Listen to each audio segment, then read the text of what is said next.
तस्य ज्ञानाञ्जनशलाकया चक्षुरोन्मिलितं येन तस्मै श्रीगुरवे नमः। नमो विष्णुपादाय कृष्णपृष्ठाय भूतले श्रीमते भक्तिवेदान्तस्वामिन्निति नामिने। नमस्ते सारस्वते देवे गौरवाणी प्रचारिणे निर्विशेषशून्यवादी पाश्चात्यदेशतारिणे। जय श्री कृष्ण चैतन्य प्रभु नित्यानंद श्री अद्वैत गदाधर श्रीवासादि गौरभक्तवृंद। हरे कृष्णा कृष्णा कृष्णा हरे हरे, हरे Ram Ram Ram Hare Hare. Our parampara is such a glorious parampara. Our acharyas are so glorious. More we read about our parampara acharyas, more we'll rise in love with these acharyas. Because each one of them, they have given us so much of clarity about the entire philosophy of Krishna consciousness. I don't think if there is any other parampara which gives so many technical details of devotees or a sadhaka's travel, from the basic level to the highest level. So as we all know, there are different stages of devotional service.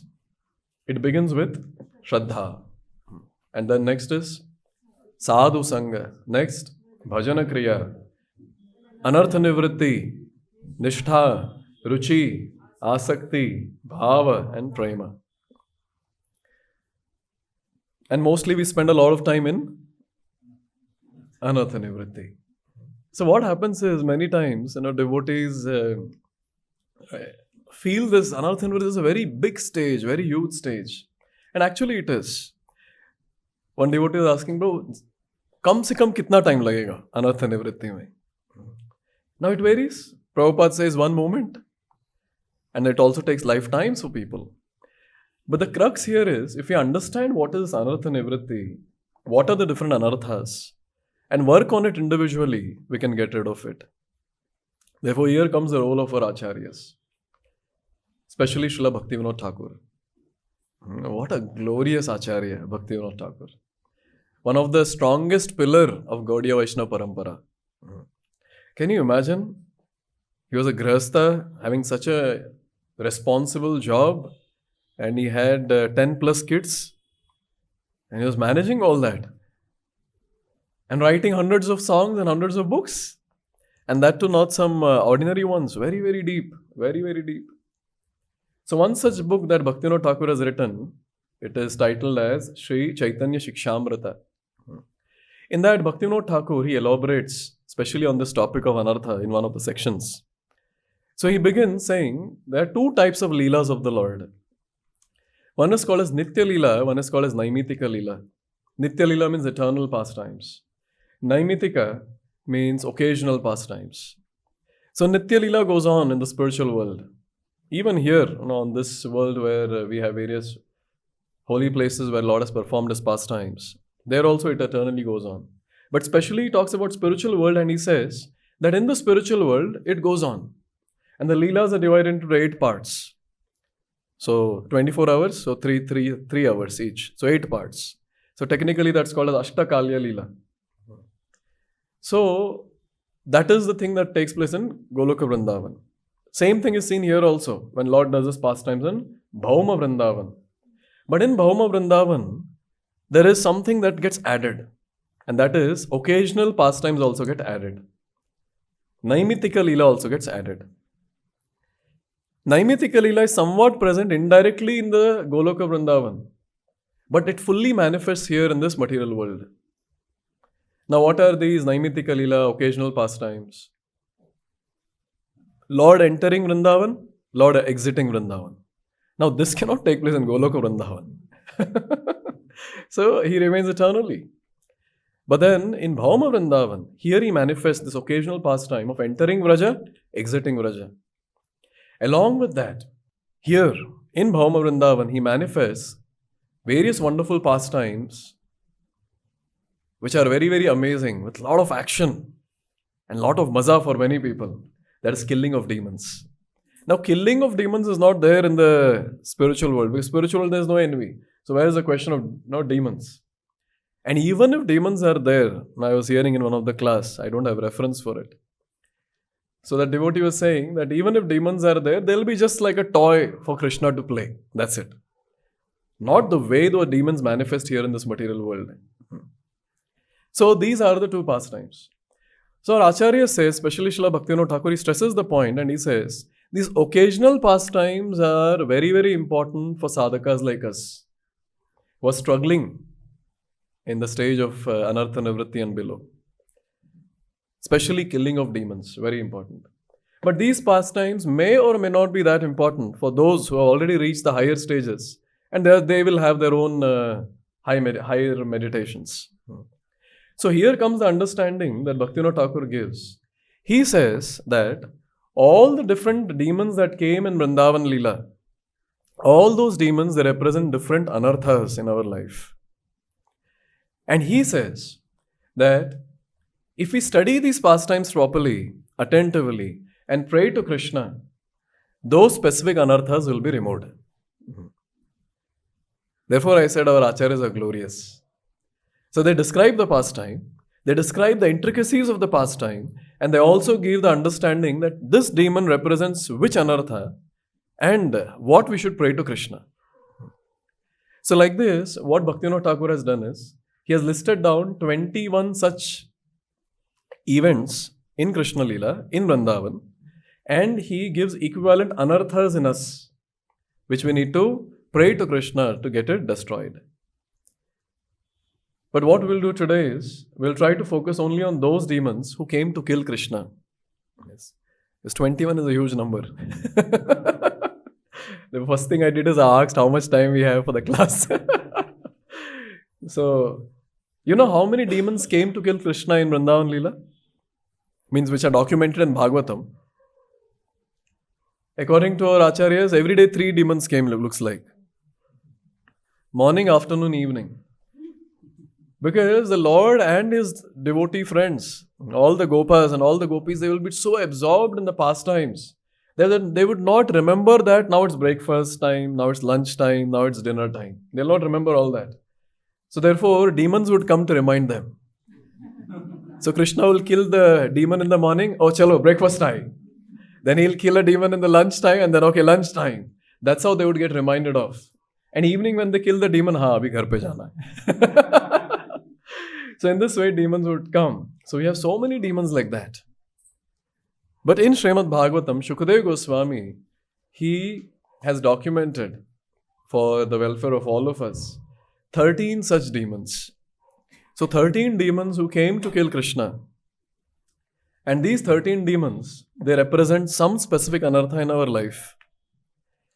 And these anarthas don't allow us to progress in bhakti. So what we are supposed to do is understand which demon represents which anartha.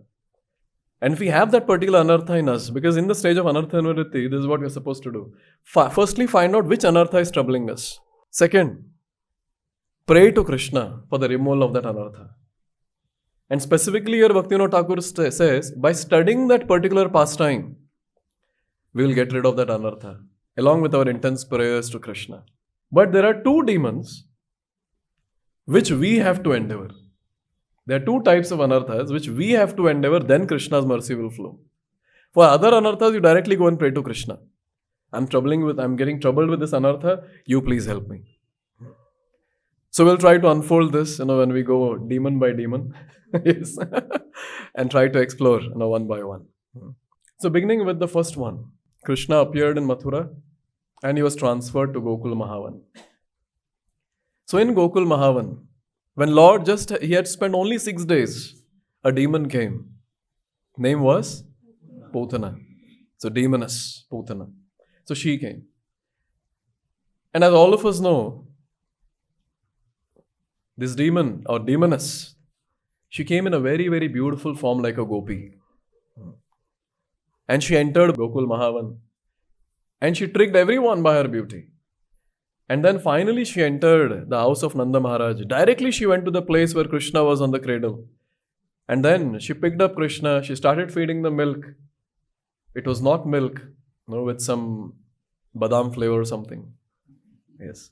It was milk with halal poison. Because she had applied halal poison on the breast. Where is the halal poison found? Where? During Samudra Manthan. So somehow this Putana got that poison and she had stored for the good. And what was that good? For killing babies. So she applied the poison on the breast and she was here feeding milk to Krishna. In the pretext of feeding milk to Krishna, she wanted to give poison and kill Krishna. But our Supreme Lord, even if he's in the cradle, even if he's just 6 days young, here in this Bhavama pastimes, he's still Supreme Personality of Godhead. And Prabhupada says, by doing some yoga and meditation, you cannot become God. God is God even in the cradle, and example is Putana pastime. And what did Krishna do? He sucked milk. Along with that, he sucked life air also. He sucked the life air of Putana and Putana was killed. Now here comes a very important understanding. Putana represents which anartha? And our acharyas say, Bhaktivinoda Thakur says, Putana represents the anartha of being a pseudo-guru, being a false guru. What does a false guru do? A false guru, he preaches sense gratification or liberation. So he sows the seed and he encourages people to aspire for sense gratification and also to aspire for liberation. What is the definition of Shuddha Bhakti? Anyabhilashita shunyam jnana karmadya anavritam anukulena krishnanushilanam bhaktiruttama. So having desire for bhukti, that is sense gratification, having desire for mukti, that is liberation, that is against pure devotional service. So as soon as someone encourages others to aspire for sense gratification, for aspire for moksha, such a person is just a demon and nothing else. And this anartha can be there in sadhakas like us. An ordinary devotee in the community doing this, telling others to aspire for sense gratification, continue sense gratification, aspire for mukti, that represents this particular anartha, who is represented by the demon Putana. So after Putana, she left Vrindavan and entered Goloka Vrindavan. There comes the next demon, Shakatasur. And now Shakatasur came on that occasion when Krishna turned on the bed. Whatever Lord does, that's a festival. When we turned, I don't know what was the thing. Okay, we fell down. When Lord turned, there was a festival. Yashoda Mai thought that we should have a big festival. My Kana has turned. So at that time, a lot of Pandits were invited. Brahmanas were invited. Swasti Vachan happened. Various Yagyas happened. Huge festival. And at that time, Mother Yashoda was thinking that I have to host so many guests. And if Krishna, he starts crying and starts disturbing, that will be difficult. So Mother Yashoda, she put Krishna to rest. And she took Krishna and kept him outside in the Angan, below a cart. So Acharyas describe that this demon, Shakatasur, he was Asur. So this Asur was thinking, since Putana assumed a form and she went, she was killed. I'll not assume a form. I'll enter someone else's form. And this Asur entered Shakat, and therefore is called as Shakatasur. And what Krishna did? So Krishna, he got up from his sleep and he started crying, and he just touched his foot, not feet, foot. And I think we should be more clear. Toe of the foot, he just touched, and the entire cart toppled. And all the things that were kept, on the cart, all that was broken and spilled here and there. Now, when I'm speaking all this, I'm getting a lot of points from Acharya's commentaries, but will not enter into that. Why he kicked and what it represents, etc. But here, Shakatasur, he was killed. And Shakatasur, he represents an anartha in our life. What's that anartha? Bhaktivinoda Thakur says, this anartha is heavy load. Because the cart, it was having heavy load. So this particular anartha is heavy load. Heavy load of bad impressions from past life and this life. This is that anartha. And specifically, it will manifest in the form of false ego and laziness. Many times it happens, no? At least it happens with me. Without any reason, we feel lazy. Sab kuch ho gaya, everything set. We have slept nicely in the night. Yes. And we had nice sleep also. But still, after getting up, there's laziness, the lethargy. And at times, we see that even after hearing so many classes and so much of sadhana, and sometimes japa marathons that we do and shastric study that we do, even after all that, false ego is still there. We completely have firm conviction, except on the Vyasas and other places, that I am this body. Only on Vyasas and it changes. I am spirit, soul, and not this body. So why this anartha is present? This anartha in the form of Kaggadaspura is present in us. And by the way, it's because of what? It's because of the past impression. Currently, we might be practicing bhakti very nicely, but because of the past bad impressions, we have these two things, false ego, and along with that, we have the second one, and that is laziness. So what are we supposed to do? If we recognize that this is an anartha that we have to read this pastime, study this pastime, pray to Krishna, that, oh Lord, I've got this anartha. I've got this anartha of being lazy. I've got so much of false ego. You please help me. You please help me. Please remove this anartha. Krishna will do the job. Because Krishna killed Kaggadaspura. Only he can kill this Kaggadaspura inside all of us. So when Krishna was just 3 months on this planet doing his wonderful pastimes, he killed Kaggadaspura. Okay, next demon that came to Vrindavan, or Gokul Mahavan. Trinavarta. Yes, Trinavarta. Lord just completed 1 year. He just completed 1 year of his Bhauma pastimes. And at that time, Mother Yashoda, very, very happy, holding her baby in the arms. Suddenly she started feeling, itna bhari kyun ho raha hai? Why is he so heavy? And he's heavy like a mountain.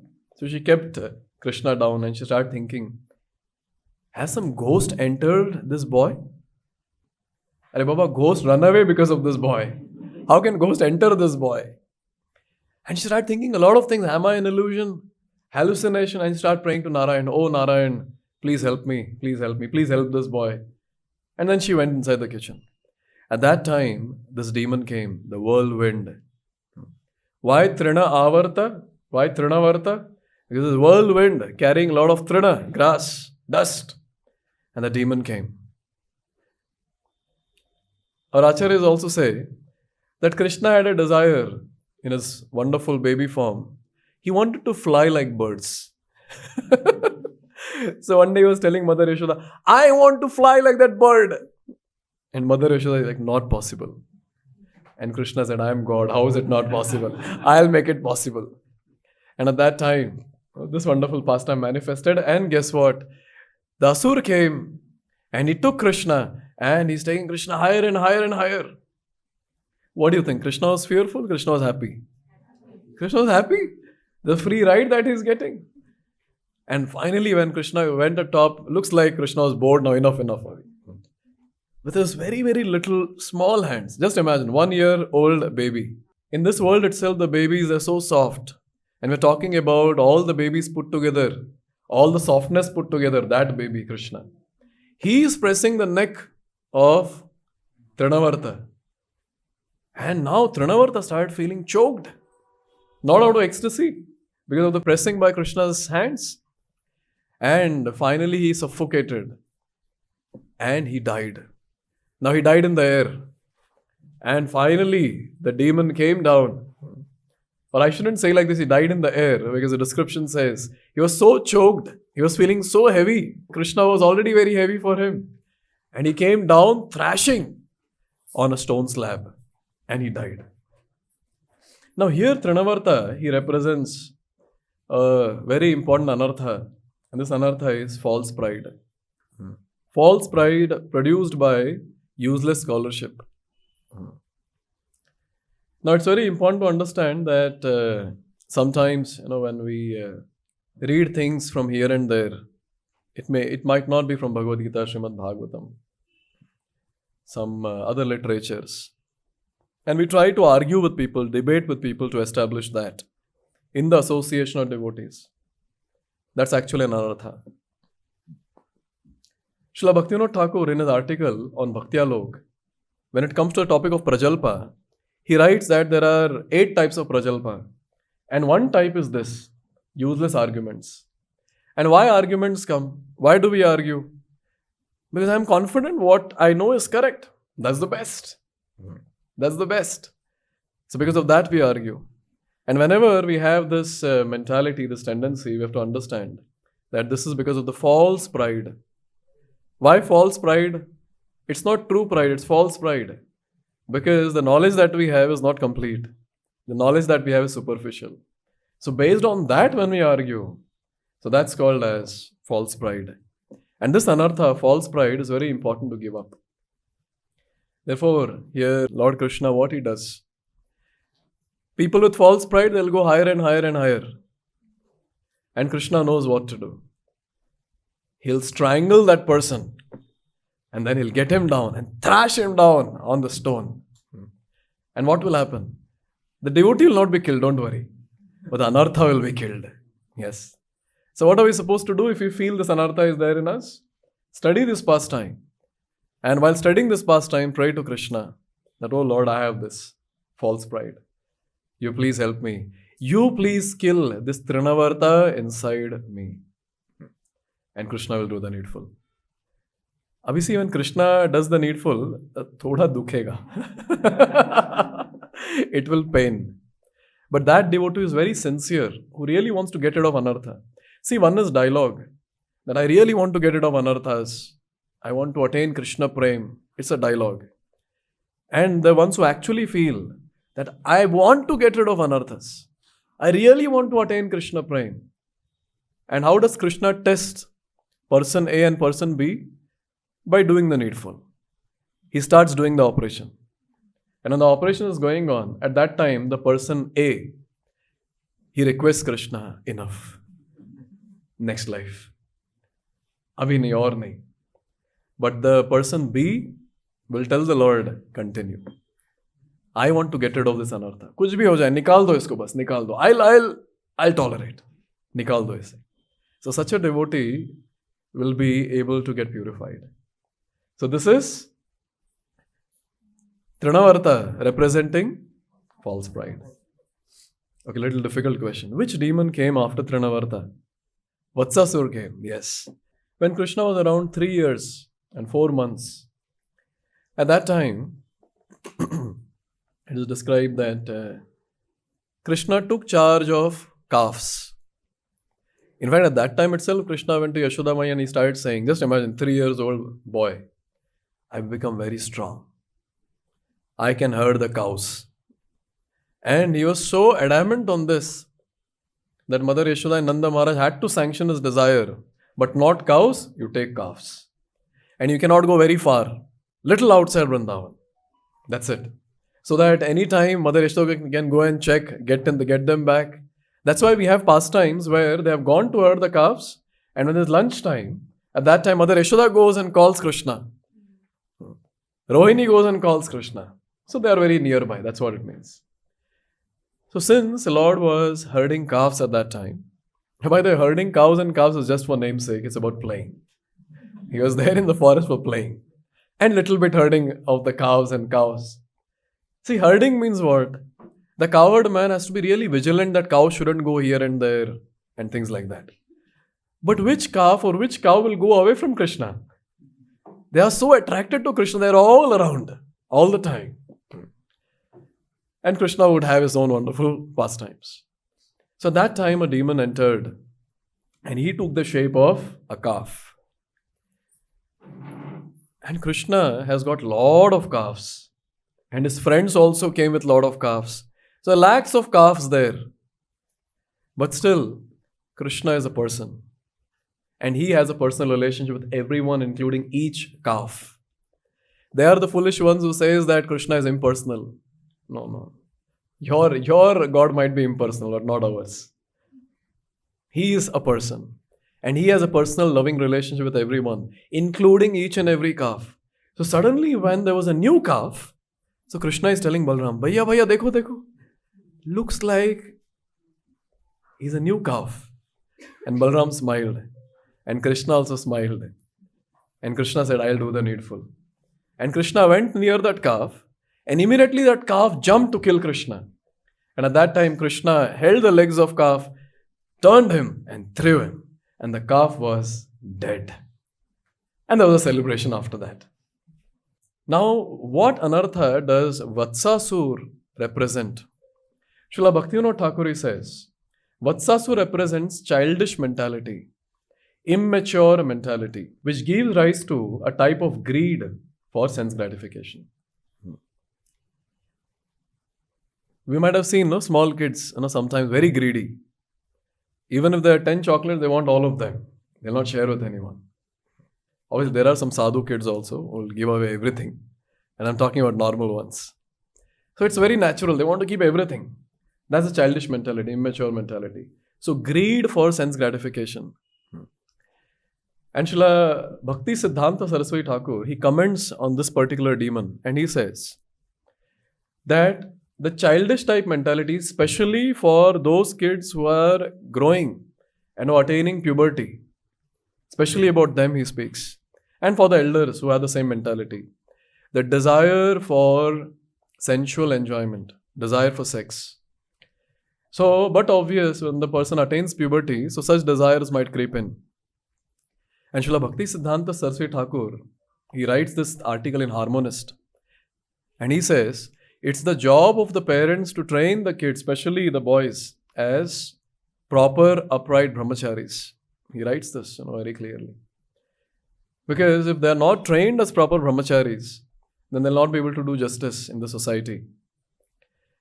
So this desire of sense gratification, and especially the topmost sense gratification, that is desire for sex, intense one, like the ones who are attaining puberty might have, that is represented by Vatsasur. Since Vatsa, small calf, so Bhaktivinoda Thakur is giving here a childish type mentality.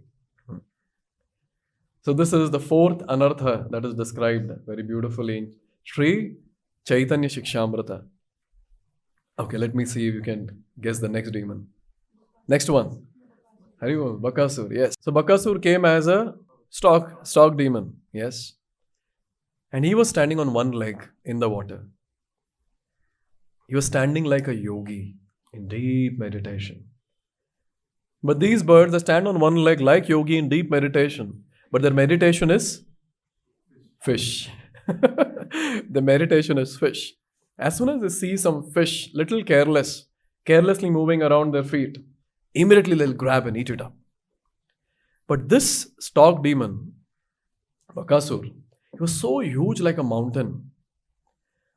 So Krishna and all the cowherd boys, they started feeling, what is this new structure in Vrindavan? Oh, looks like it's a scenic beauty. Let's go and check what it is. So all of them, they went around. But Bakasur was waiting for Krishna. So as soon as Krishna came there, in front of everyone, he ate Krishna. He got Krishna in his mouth and he swallowed Krishna. That's what is the description that is given. But who can swallow Krishna? Krishna was there in the throat and he became very, very hot. And finally, Bakasur had to vomit. And who came out? Krishna came out. How unfortunate, no? Krishna wants to enter you and you don't want Krishna to enter you. Demon, what to do? And now what Bakasur started doing is, with his beak, he started to attack Krishna to kill him. And what did Krishna do? With his feet, he held the lower jaw and then with the upper jaw, he uprooted. And it is described that Krishna tore apart the demon into two pieces. This is our Krishna, Shyama Sundar Krishna.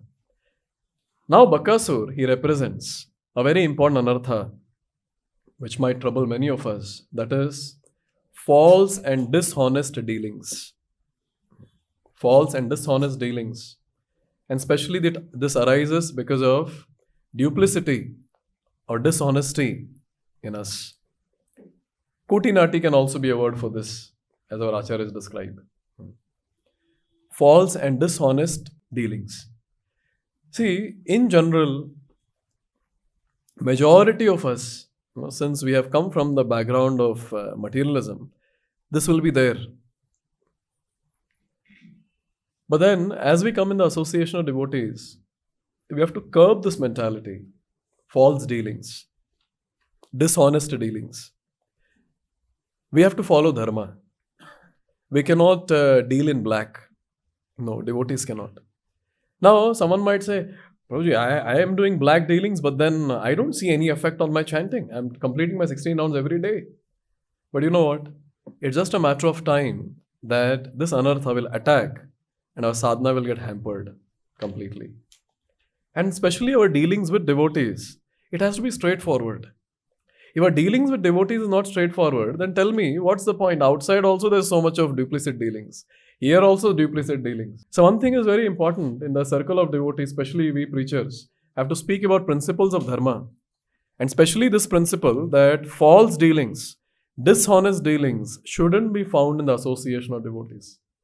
And once found, there should be a strict action that should be taken against the sadhaka. Yes. And but when it comes to us, if we feel that this is there in me, and if we are really sincere and I want to get rid of it, and we pray that I want to get rid of it, Krishna will do the needful. He will kill this demon. He will kill this demon, Bakasur. Okay, the sixth demon that came to Vrindavan when Krishna was 4 years, 4 months. Aghasur came. Yes, Aghasur came. Aghasur came as Python. Because these demons, they could assume any form. So he came as Python. He opened his mouth very wide. He put his tongue out. And all the Gopas, they start thinking, hey, look, looks like a huge cave. New place. All the kids, they started entering Aghasur's mouth. One important point, so therefore now I'm elaborating on this. The kids started telling each other, they're talking to each other. And what was the talk? The talk was, some kids were telling, some Gopas were telling, looks like this is actually a python. Other kid, how are you saying it's python? Look at those teeth. Look at those teeth. And the other kid is saying, no, it's not teeth. It is just, some peak of the mountain, of the cave. Another person said, no, look at this, the road that we are walking on. This is actually tongue of python. And at that time, the other kids said, no. Actually, the reflection of sun is there on the ground. Therefore, it is reddish. And the discussion went on and on and on. But finally, the conclusion was, even if it's a python, why worry? See who is standing there? Bakari is standing there. Who is Bakari? Killer of Bakasur. Bakari is standing there. Why worry? And for your information, Aghasur was the younger brother of Bakasur and Baki, Putana. Therefore the shloka, Aho Bakiyam. Yes. So she is Baki, next brother is Baka, and now is Agha. Nice names. This is called as faith of devotees on Krishna. This is what I wanted to highlight. They were very clear. And our acharyas also give a commentary. They say, some Gopas they were telling, see, last time Krishna alone entered the mouth of Bakasur. We don't know how it feels. All of us will enter the mouth of this demon. And then let Krishna come and save us. And what did Krishna do? So when all the Gopas entered, Aghasur, his mouth was still open. And Krishna entered the mouth. Immediately mouth got closed. And inside a lot of things happened. And Krishna, he increased the size to an extent where Aghasur felt very choked. And Aghasur's body was dead because the soul came out from the body, from Brahmarandra. It came out from Aghasur's body. And when Krishna came out from the body of Aghasur, at that time, that spirit soul, it entered the body of the Lord. And our acharyas say that Aghasur, he got Sarupya Mukti. He attained Sarupya Mukti. Okay, our discussion. What does Aghasur represent in our life? And Srila Bhaktivinoda Thakur says, Aghasur represents the mentality of cruelty towards others. Violence towards other living entities is what is represented by Aghasur. So, when we have this mentality of causing harm to others. Causing harm to others may not be always physical. Obviously, physical is a great thing. But causing harm to others even by speech comes in this category. So violence towards other living entities. Are we talking about only devotees? Violence towards only devotees? All living entities. All living entities. So in Aparad, there are 4 categories of anarthas which are described by Srila Bhaktivinoda Thakur in Bhajan Rahasya book. In that, the 4th category of anartha, he says, is Aparad. So in that, he gives again 4 categories. And in that, he says, so Nam Aparad, Seva Aparad, Vaishnava Aparad, and the 4th one he says, Jiva Aparad. So we'll not discuss all that. We'll just come to the last one, Jiva Aparad. So we might say, no, I'll just take care not offending Vaishnavas. So that's okay. But you know what? That's not sufficient. Obviously, that's most important. Because our bhakti will get hampered if we don't honor Vaishnavas and offend Vaishnavas. It will be a problem. But then if we commit violence against any living entity, that is also aparad. Why it's called as aparad? वो तो भक्ति नहीं करते, जब तो करते नहीं वो लोग. Huh? Okay, Krishna is there. They are also part and parcel. They are all Chitkana. They are all part and parcel of Krishna. And therefore, when we harm the part and parcels of Krishna, it's a problem. Krishna takes it as offense. And therefore, here, Agasur's mentality of violence towards other living entities represents this anartha, where because of this cruelty, because of this violence, our japa will get affected. Especially here, Bhaktivinoda Thakur is writing, this attitude is an offense against the chanting of the holy names. I was very shocked to read this because in other places he has not mentioned. Only here is mentioning this. This offense is against the chanting of the holy names. And this is a problem. And one more point when it comes to violence towards other living entities, which Srila Prabhupada mentions in his purports, is not sharing Krishna consciousness with others. Prabhupada writes this in Bhaktivedanta purports to Bhagavad Gita. Not sharing Krishna consciousness with others is also violence. Therefore, each and every devotee in the community of devotees is expected to preach at their level according to their capacity. Share the knowledge of Krishna consciousness. So this is the 6th demon that we have discussed, Aghasur. Okay, 7th demon? Yes, Dhenukasur. He came as donkey. He came as ass demon. It's very nice. All the Gopas, they started telling Krishna, Krishna, we are feeling very hungry. We want to, then Krishna said, what do you want to eat? We want to eat tal fruits. Where are tal fruits? Tal one. Let's go. No, we cannot go. There's a demon. And the demon's name is Dhenukasur. So Dhenukasur's mentality was, this is my area. Koi nahi aana chahiye idhar. Bhagwan bhi nahi aa sakta hai. That was the mood of Dhenukasur. So now, Krishna went there. But did Krishna act here or Balram act? Balram acted. So Balram went there and with all force, with all his bala, he started shaking the tal trees. And the tal fruit started falling down. At that time, Dhenukasur came. Who is this trespasser? He came there and he saw what Balram was doing. He attacked Balram. So at that time, what did Balram do? How do donkeys attack? With his hind legs. And at that time, he came, he turned, he wanted to kick Balram. And Balram held the hind legs. He turned them nicely. Now it's a question. Did Dhenukasur die while turning or he died while after throwing? It's still a question. But he died. Yes. He was thrown. And then all the other donkey demons also came and Krishna and Balram killed all of them. Now look at Dhenukasur's mentality. First and foremost, he's saying, मेरे area में नहीं आना. अरे भाई सब भगवान का है. ईशावास्यम idam sarvam. Everything belongs to Lord. No. This belongs to me. This is a mentality that is very, very dangerous. And then not recognizing Krishna's position, not recognizing Balram's position, attacking them. So Srila Bhaktivinoda Thakur says that this is an anartha. What is that anartha? Gross materialistic intelligence and ignorance of spiritual knowledge. This is an anartha represented by Dhenukasur. gross materialistic intelligence, and ignorance of spiritual knowledge. Now, this is one such anartha which Bhaktivinoda Thakur says sadhakas should endeavor to get rid of this anartha and then pray to Krishna. See, all the other anarthas till now, what did we discuss? How to get rid of it? Study the pastime, pray to Krishna, Krishna will do the needful. But this anartha, sadhakas have to personally endeavor to get rid of it. Okay, let me ask you all, how to get rid of this anartha? Ignorance of spiritual knowledge. Association. And do what in association? Study Shastra. Therefore, Chaitanya Charitamrita says, Siddhanta balya chitte nakaralas iha haite Krishna lage sudruda manas. It is described that when it comes to Siddhanta, don't be alsi. When it comes to philosophy, hear that carefully, study it carefully.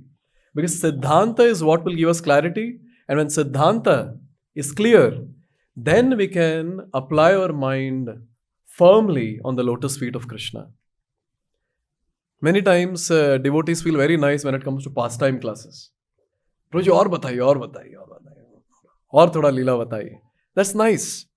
But we'll be able to relish the leelas only when the Siddhanta is clear. So now Janmashtami occasions going on. So we'll be hearing a lot of Krishna leela. Now say throughout the year if we continue the same leela, say Damodar pastime, yes, 1 full month, it's a big problem for preachers because wherever they go they have to speak the same thing. Yes. And if there are the same audience in every program, that's a big problem. Now the speaker does not have taste to speak the same leela and the audience also don't have the taste to hear the same leela. You know why? Why is it that we are not able to shed tears every time we hear the pastimes of the Lord where He's getting bound by Mother Yashoda? This is not the case with the great souls who have attained the stage of prema. Every time they hear, they cry. They shed tears. Every time. N number of times they hear, N number of times they shed tears. Because they understand the position of Supreme Personality of Godhead. You know why we enjoy pastimes? Any idea why we enjoy pastimes? When we hear pastimes, अच्छा लगता है सुनना. Entertainment. That's the thing. We feel entertained, in that. अब मजा आ रहा है एकदम मजा आ रहा है और बोलो मजा आ रहा है. Along with that, another thing is we put ourselves, our time pass sometime in that pastime. Yes. I was speaking there was a question and I spoke something on Radha and Krishna or whatever. So after the class, one Mataji came, unmarried Mataji, and then she was talking to me and she was like, Prabhuji, आपने जो भी बोला ना class में मुझे सच लग रहा है वो. Actually, my boyfriend is troubling me like this. Like Krishna was troubling Srimati Radharani. And I was like, what nonsense is this? ये सच लगा तुम्हें? You see, what do we do? When we are hearing about Lord's pastime, we pull that onto our level. Then we start analyzing. This is aparad. And when we keep committing aparad, we cannot relish that pastime. Not possible. As simple as that. Therefore, it's very important to have a proper understanding of Siddhanta. Who is that Supreme Personality of Godhead?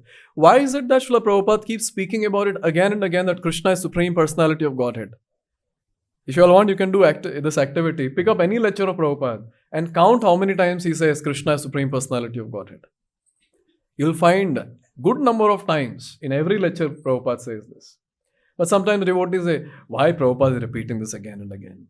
It's not repetition because Prabhupada does not have content to speak.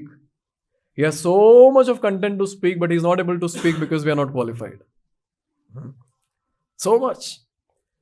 So again and again, when we keep hearing about Krishna's position, our fallen position, our relationship with Krishna, what happens is, with time, the clarity emerges about Siddhanta. Sambandha becomes clear. So when Sambandha becomes clear, this particular ignorance that is there, ignorance of spiritual knowledge, that goes off. Therefore, when we take a good interest in understanding Shastra, then Krishna takes interest in our life and he removes this particular anartha. Only this anartha we're talking about. This particular anartha. Therefore, it's very important to study Shastra. Okay, I have a question.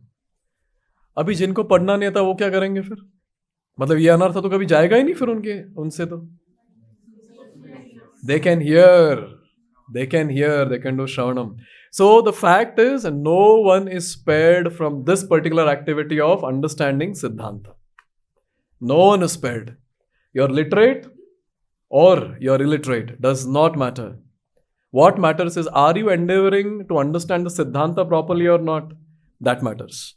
And if you're endeavoring, Krishna will take interest in our life and remove this particular anartha. What anartha? Ignorance of spiritual knowledge. Okay, 8th. Yes, Kaliya. Kaliya. So Krishna was around 6 years, 9 months when he stood on Kaliya and he performed his wonderful dance. This is God. This is God. Does not matter how wonderful dancer you are. You'll not be able to dance on the tiles where oil is put. And just imagine, just to prove his supreme position, it was not that Krishna was dancing on tiles with oil covered on it. He was dancing on the tiles with oil covered and with a curved surface. So you can imagine. On that Krishna was dancing. And how was Krishna dancing? Was he dancing with lot of fear on the face? Abhi gir jaunga. Ye step karu ki nahi karu? He was jumping and dancing very, very gracefully. Even the great dancers of Devaloka, they were seeing and they were saying, हमें तो dance आता ही नहीं इसका मतलब. He is that Natabara. He is that dancer. He was dancing. So 2 things were happening. There were many people happy looking at that dance. But there was only one person who was not happy. And he was Kaliya himself. Kaliya was feeling a lot of pain every time Krishna would jump. Krishna's feet are very soft. But still when Krishna would jump, Kaliya would feel as if a huge mountain is huge mountain is falling on his head. And like that, Krishna subdued Kaliya. And finally, Krishna did not spare Kaliya because Kaliya was tired or something like that. Krishna spared Kaliya because, yes, Nagapatnis came and they offered prayers. And those prayers are prayers of pure devotional service. Krishna is extremely pleased with the prayers of pure devotional service. Extremely pleased. And he spared Kaliya and then he told Kaliya, please get out of Vrindavan. See, every other demon, Krishna took from this Vrindavan, he took them from this Vrindavan to that Vrindavan. Only for Kaliya he said, get out of Vrindavan. Very painful, very painful. Already Kaliya had so much of pain. And along with this another pain, get out of Vrindavan. But anyways, we'll discuss about the anartha that Kaliya represents. So Srila Bhaktivinoda Thakur says Kaliya represents 2 anarthas. False ego and cruelty. These are 2 anarthas that Kaliya represents. Multiple demons will represent this anartha of false ego. Because of the false ego, we think that I am someone great. I am this body, that is mama, and everything around me belongs to me. Mameti. False ego makes the person have this mentality of mama and mameti, or aham and mameti. Now this is very important, to note that this false ego, if we get rid of this false ego, we are already liberated. It's just a matter of getting rid of false ego. And second one is cruelty or being merciless. Can you imagine? Kaliya's poison was so great, so very deadly, that the poison would go up high in the sky. Fumes I'm talking about, not the poison that is there in the water. Just the fumes of that. And the birds flying high in the sky, when they come in touch with those fumes, they will fall dead in the water. And all the vegetation around was dead. This is how cruel Kaliya was. He spared no one, including Krishna for that matter. When Krishna jumped in Kaliya Harad, in the lake inside Yamuna, Kaliya, he saw that, he said, who came to my place? My false ego.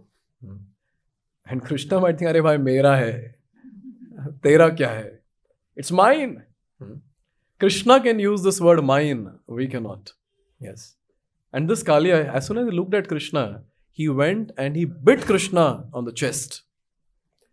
This is called as cruelty. And because of this cruel nature, a person cannot appreciate the beauty of the Lord. Because Kaliya was able to see the entire beautiful form of the Lord. Srila Shukadeva Goswami, with his waterproof camera, he was there inside the water. And from here he is taking how Krishna is looking. Recently I spoke on Kaliya pastime. So I was studying that pastime. And I was thinking, where was Shukadeva Goswami? Because पानी के बाहर तो ये scene दिखेगा नहीं. Because from here Shukadeva Goswami is seeing and he is saying that Krishna's beautiful chest, Krishna's pitambara vastra, Krishna's beautiful eyes and so on and so forth. He goes on describing. Now just imagine Kaliya looking at such a very beautiful personality, so young, so charming. He had that indiscriminate mentality of going and killing even that personality. This is cruelty. So Kaliya represents false ego and cruelty. Okay, let's talk about the next demon. Next demon is Pralambasur. He came as a Gopa. He dressed as a Gopa and he came to Vrindavan. And it's very nice in case of Putana and in case of Pralambasur. They both came as in the dress of Rajavasi. Yes. And our Acharyas say, therefore Krishna did not kill them in that same dress. He said, okay, they have come in the Rajavasi clothes, how can we kill them? And there, one of the Acharya writes, Krishna gives a lot of importance to Vaishnava attire. Anyone who is in Vaishnava attire, dhoti, kurta, tilak, or for Mataji's sari or whatever traditional dress, tilak, kanthi, Krishna gives a lot of importance. And therefore they were not killed in that form. Once they came to their original form, then they were killed completely. And here when Pralambasur came, because I always had this question, ये लोग जब team divide कर रहे थे for the game, one side was Krishna's team, another side Balram's team. So at that time, they were choosing who will be in whose team. So Pralamba was also taken in one team. Pralamba was taken in Krishna's team. So I was wondering, अरे ये पहले ही क्यों नहीं मार दिया? Because Vatsasur they killed immediately. Other demons also they killed immediately as soon as they got to know it's a demon. But Pralambasur they didn't kill. Why? Vaishnava attire mein tha. He was taken in the game.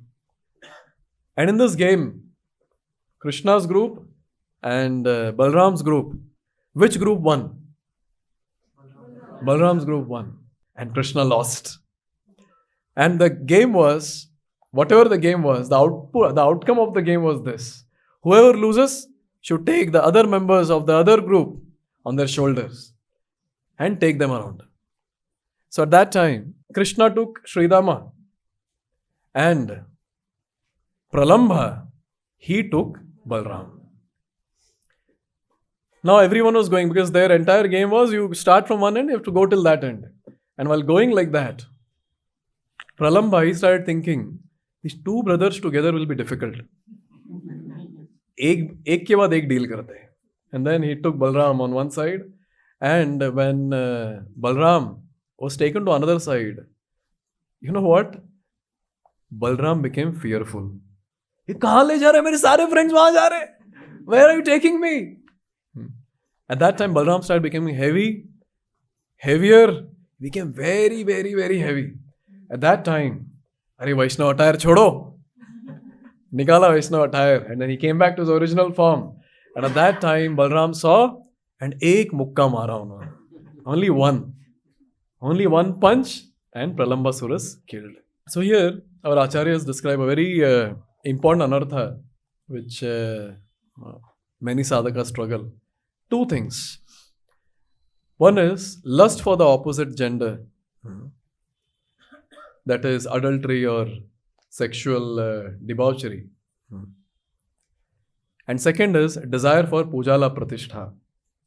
So these are the two things represented by Pralambasur, Bhaktivinoda Thakur is saying. That is a desire for sex pleasure and desire for puja, labh and pratishtha. Puja means desiring worship. Labha means profit. Puja la pratishtha means prestige or position.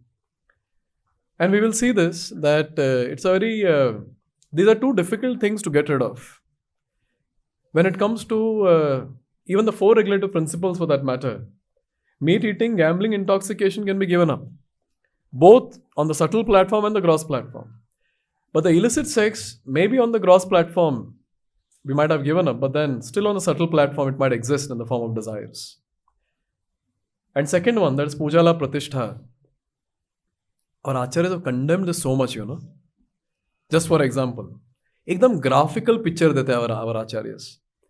So, Srila Raghunath Das Goswami says, desire for puja la pratishtha is like taking bath with donkey urine. He writes this in Manashiksha. And then Srila Bhakti Siddhanta Saraswati Thakur, in his song, Dushta mana tumi kishara vaishnava. In that song, he writes, puja la pratishtha, anyone who desires puja la pratishtha is equivalent to eating. You know what? Eating shukarera vishtha. That is eating pig stool or hog stool. Now when you hear it, you feel like, purposely they have put this so that we feel, itna ganda hai puja la pratishtha. It's so dirty. Oh, I don't want it. Our acharyas are very amazing. Graphical example. And Srila Raghunath Das Goswami says in Manashiksha that the last thing to go out from the system of a sadhaka is this puja la pratishtha. Last another to go out from the system. Yes. Very dangerous one. And you know what? This another that we're discussing, Krishna will not do it himself. Devotee is supposed to endeavor to get rid of it. I think difficult wala apne liye rakh liya, dekhiye to. Yes. Krishna is expecting that we should work for this. We should work to restrain ourselves from illicit sexual desires. We should restrain ourselves from desire for puja la pratishtha.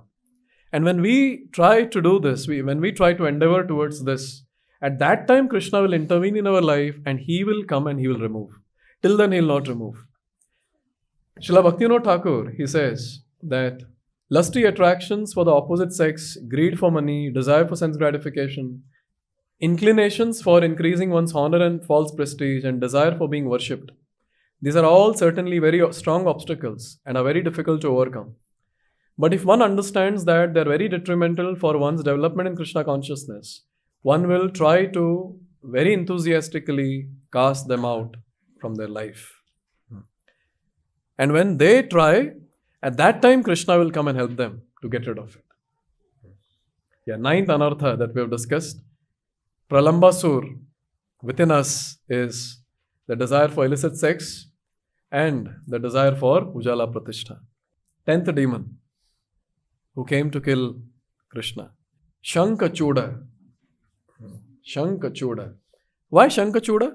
Why his name was Shankachuda? He had a jewel which was in the shape of Shank, which was there on his head.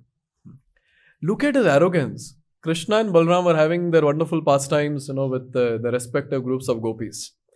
At that time, this demon comes there and he, for your information, he was an associate of Kuvera.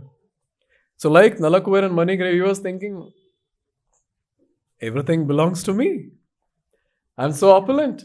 So all the best thing should be offered to me, including all these beautiful females.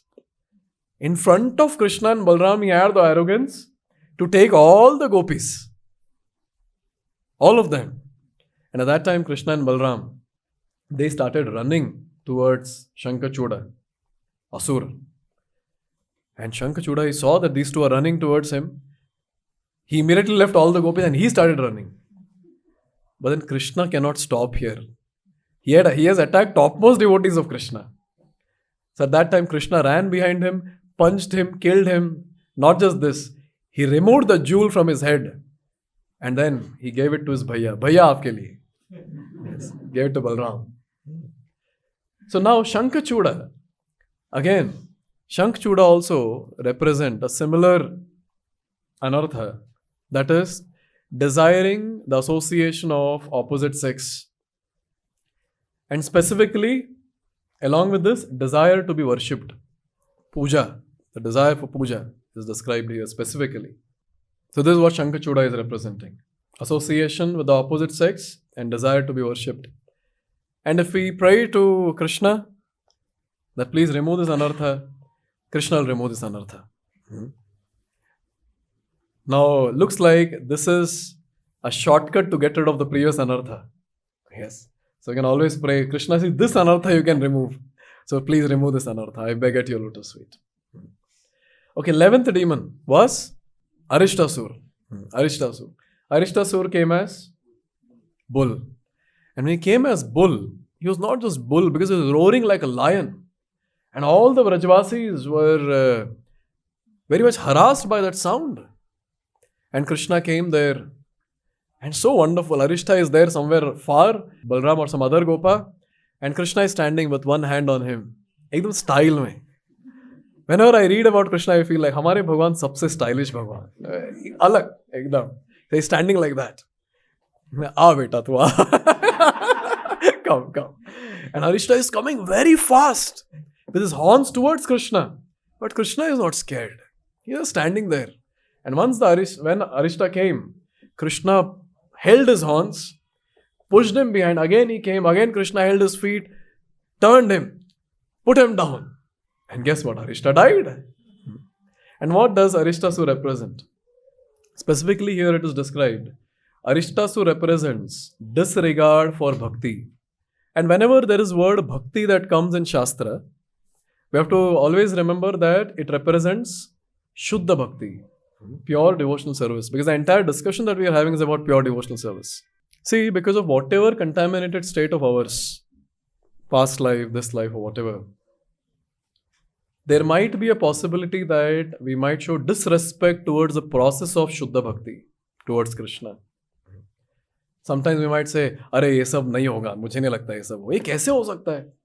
How can one give up desire for sense gratification, give up desire for mukti and all that? नहीं, ये तो सब ऐसे बोलते रहते हैं. It's not possible.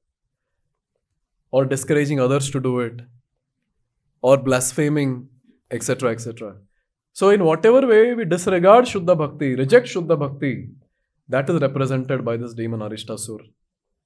And as soon as we recognize that this demon is there in us because of our false ego, because of our attraction towards cheating religion, immediately we should pray to Krishna. Krishna, you killed Arishtasur so wonderfully. You please kill this Arishtha in me also. This Arishtha of being disregard to bhakti. Please kill this anartha within me. This is Arishtasur. 12th demon, the second last demon that came to Vrindavan. Keshi, correct, Keshi, horse demon. Now again, Keshi, he came as a horse but he was roaring like a lion. His tail was touching the sky. He was huge. And all the Vrajvasis were harassed by him. And Krishna, again, in his own wonderful way, he was standing there. Keshi came running towards Krishna. And you know what Keshi wanted to do? He wanted to eat Krishna. As a muh khol ke ekdam. Mahaprasad hai Govinda.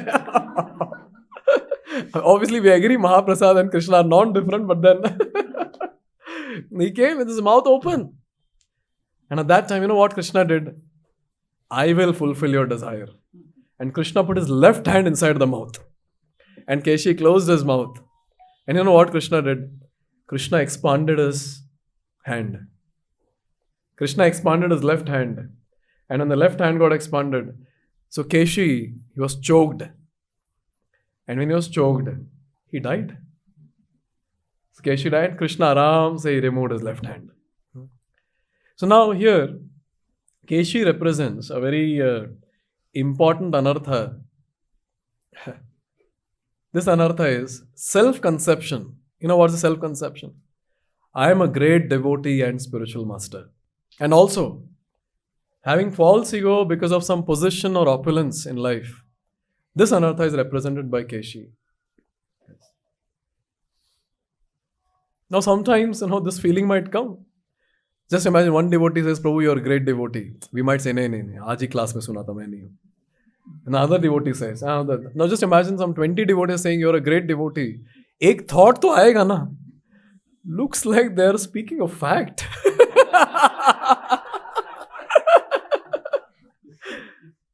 I should pay attention to this fact, what they're speaking. But then as soon as this thought comes, one devotee was asking me this, with a lot of sincerity. Because it was his birthday and all the devotees were sitting around. And this is how we celebrate Vaishnava's birthday. So we make the devotees sit and all the devotees will glorify. And sometimes glorification goes out of level also. Yes. People start quoting shlokas from Bhagavatam. Tirthi kurvanti tirthani. So that devotee very sincerely came and he was asking me this question. Prabhu, itne sare log mere baare mein itna acha bol rahe hain. I understand that I shouldn't accept all this. But Prabhuji, after hearing all this, I'm feeling that there might be some truth in this. So how to get... I know this is a problem. He was very sensitive. He was asking, I know this is a problem. How to get rid of this problem? So I said, let's see, this is what I do for myself. When people glorify, I always ask only one question to myself. Have I attained Krishna Prem? And the answer is no. Then how can I be a great devotee? As simple as that. Okay, some seva we might do here and there. We might do nice kirtan, we might speak, we might dress the deities, we might do decoration. And people around, see, devotees are naturally merciful. आप कचरा यहाँ से उठा के डब्बे में डालो, devotees will glorify. क्या कचरा उठाया आपने? वाह. No, devotees are naturally merciful, they'll glorify. Yes. But then at least when it comes to us, we should ask this question to ourselves. That, okay, chalo, let me accept that I am a great devotee. But great devotees are those who have attained Krishna Prem. मेरे पास तो बिल्कुल नहीं है. Then how can I be a great devotee? Immediately we can reject. Yes. But still, when this becomes very difficult to reject, we can always pray to Krishna. Krishna, this is the thought process of mine. I have this self-conception. I have this false ego because of my current opulence and position that I have. Please help me to get rid of this anartha. And Krishna will do the needful. He knows how to kill which demon. He will kill Keshi.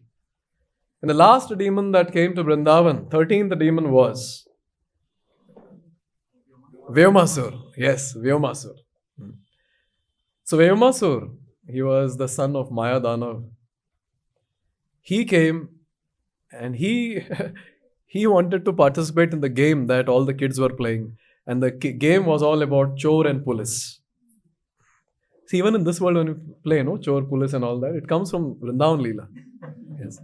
So in that, it was not police, but they were cowherd or shepherds, I should say. They had a lot of sheep. Who were those sheep? All the gopas, they were acting as sheep. And there were some shepherds and there were some chor. So chor were supposed to go and get the sheep. And there were some other cops, they would go and catch the chor and get the sheep back. So this was the game.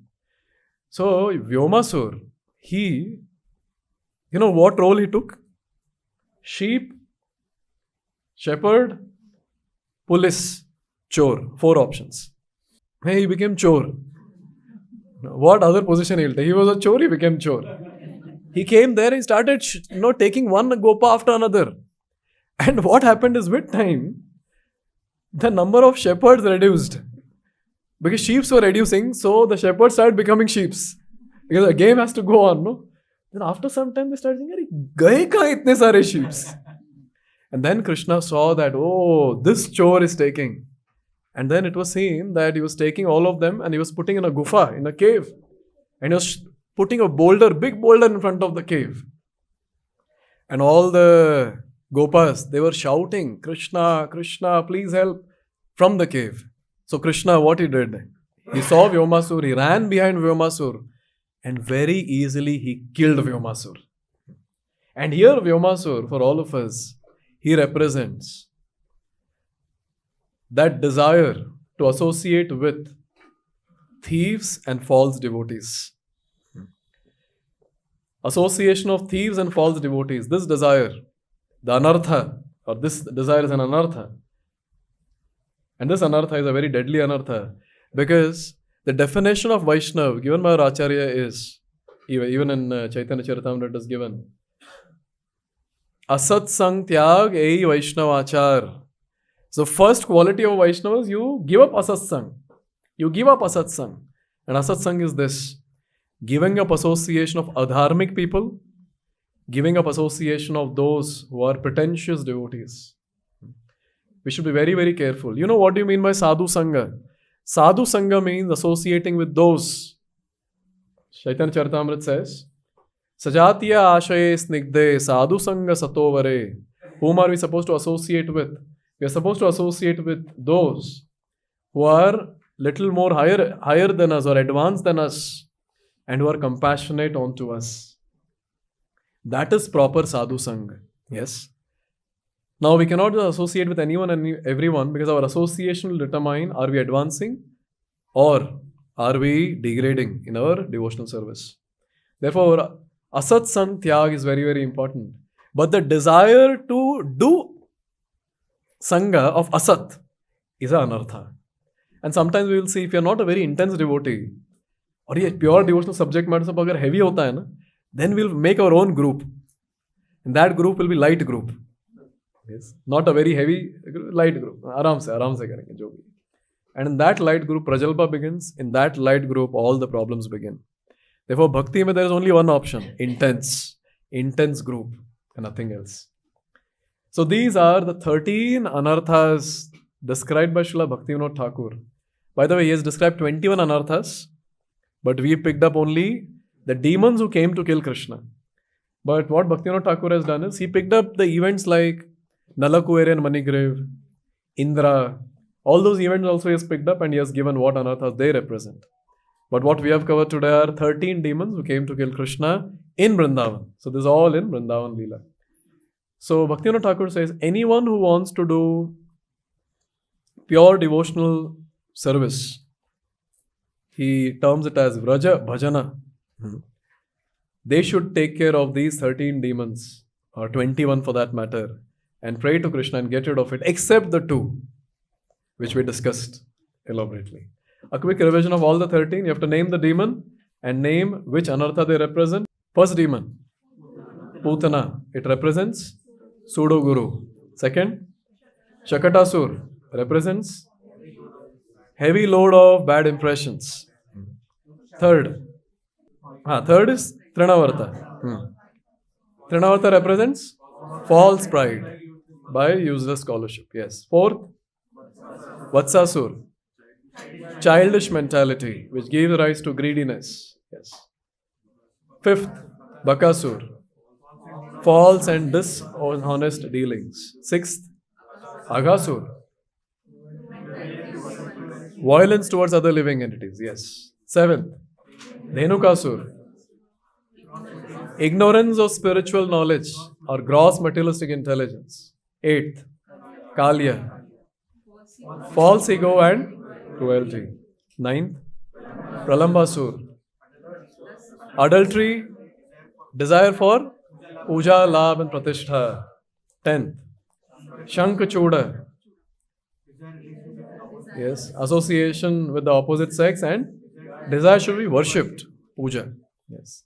11th, Arishtasur, disregard for bhakti. Yes, Shuddha bhakti. Yes. 12th, Keshi, self-conception that I am a great devotee and false ego. 13th, Vyomasur, desire to associate with thieves and false devotees.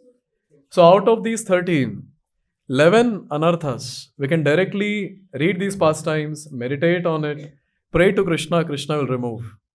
But 2 anarthas we have to endeavor and then pray to Krishna, Krishna will remove. Which are the 2 anarthas that we have to endeavor? Yes, Pujala Pratishtha, desire for illicit sex and ignorance of spiritual knowledge. And that was very nicely represented by Dhenukasur, ignorance of spiritual knowledge. Therefore, we should hear these classes. So these classes, these Sunday feast classes are not optional for us. Yes. And Pralambasur, that is desire for Pujala Pratishtha and illicit sex. So let's pray and try to get rid of these 13 anarthas. I've heard that if devotees pray for other devotees, these anarthas can be removed faster. So if you're pleased with this class, what I presented today, please pray for me so that I get rid of all these 13 anarthas. Thank you very much. Hare Krishna, Krishna Krishna, Hare Hare, Hare Rama,